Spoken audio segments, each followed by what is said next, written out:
है everyone, welcome to YouTube channel of Catalyst Centre of Excellence. Beginners video series के दूसरे video के साथ मैं आपके सामने हूं और आज के इस वीडियो में हम लोग डिस्कस करने वाले हैं CSIR नेट जेआरएफ एग्जाम का पैटर्न और इसका सिलेबस की पैटर्न क्या है इस एग्जाम का और सिलेबस में कौन कौन सी चीज़ें हैं, ये सारा आज की वीडियो में हम लोग डिस्कस करेंगे।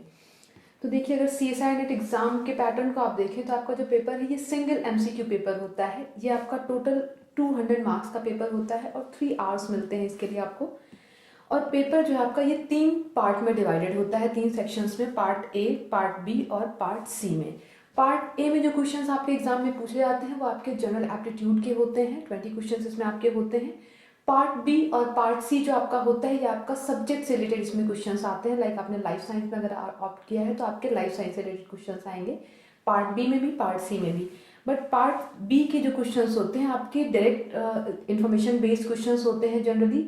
पार्ट सी के जो क्वेश्चंस होते हैं इनको सॉल्व करने के लिए आपको किसी भी पर्टिकुलर कॉन्सेप्ट की डेप्थ अंडरस्टैंडिंग होनी चाहिए, क्योंकि इस पार्ट में आपके जितने क्वेश्चंस होते हैं ये मैक्सिमम आपके एप्लीकेशन बेस्ड एनालिटिकल टाइप के क्वेश्चंस पूछे जाते हैं जिनसे आपका रिसर्च एप्टीट्यूड चेक किया जाता है। तो इस पार्ट को सॉल्व करने के लिए आपको हर कॉन्सेप्ट की डेप्थ अंडरस्टैंडिंग होनी चाहिए, तभी आप पार्ट सी के क्वेश्चन सॉल्व कर पाएंगे।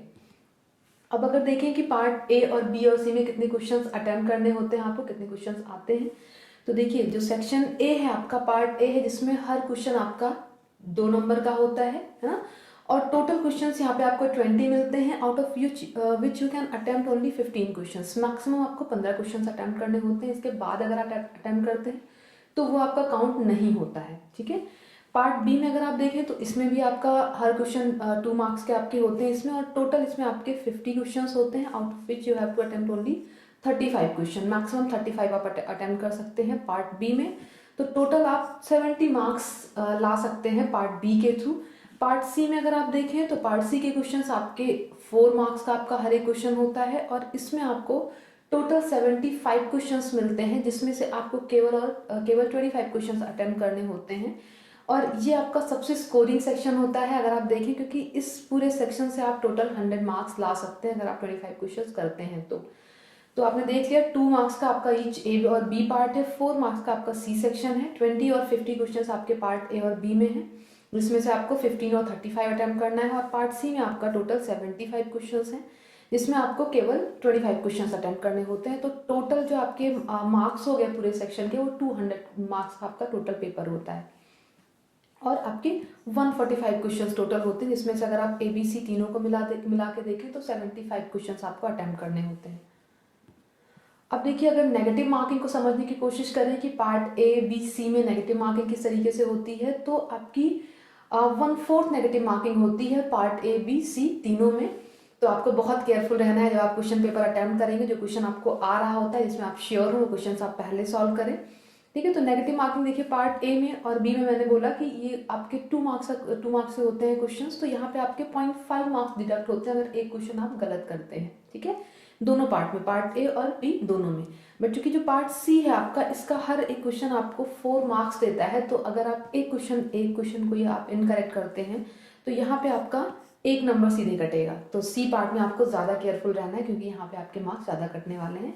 तो टोटल आपकी 1/4 नेगेटिव मार्किंग होगी पार्ट ए बी और सी में, ठीक है। अब देखिए, सबसे कॉमन क्वेश्चन जो मैं यहाँ पे डिस्कस करना चाहूँगी, क्योंकि इससे रिलेटेड बहुत सारी क्वेरी आपकी आती है। कोरा पे भी आप अक्सर ये पूछते हैं कि मैम मैंने बायोकेमिस्ट्री में किया है, मैंने माइक्रोबायोलॉजी में किया है, मेरे नेट का सिलेबस क्या होगा, या मैं किस स्ट्रीम में CSIR नेट जेआरएफ का एग्जाम दे सकता हूँ या दे सकती हूँ। तो ये मैंने लिस्ट यहाँ पे लिखी है, आप देख सकते हैं स्क्रीन पे आपको दिख रहा है। मैंने पोस्ट ग्रेजुएशन के सब्जेक्ट लिखे हैं कि लाइक आपने माइक्रोबायोलॉजी में अपने मास्टर्स कंप्लीट किए हैं, जोलॉजी में किए हैं, बॉटनी में किए हैं, plant sciences, plant pathology, life sciences, pharmacology, plant biotechnology, animal biotechnology या सिंपल बायोटेक्नोलॉजी या फिर बायोकेमिस्ट्री, है ना। मैंने कोशिश की है मैक्सिमम एरियाज को कवर करने की।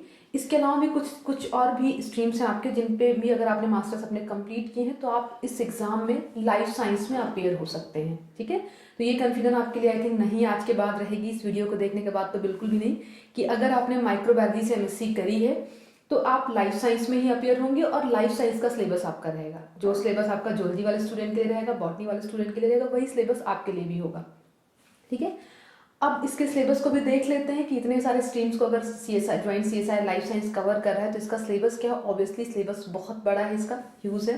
है ना। जो टोटल अगर आप देखें तो 13 यूनिट्स में डिवाइड किया है, और उसकी वजह भी है क्योंकि ये बहुत सारे स्ट्रीम्स को कवर करता है ना। लाइक मैंने जूलॉजी, बॉटनी, बायोकेमिस्ट्री, बायोटेक की बात करी, तो सभी के कुछ कुछ पोर्शंस आपको सिलेबस में मिल जाएंगे। और इसी वजह से शायद आपके पास, जब आप एग्जाम पेपर में बैठते हैं तो आप देखते हैं कि चॉइसेस भी बहुत सारी होती हैं आपके पास।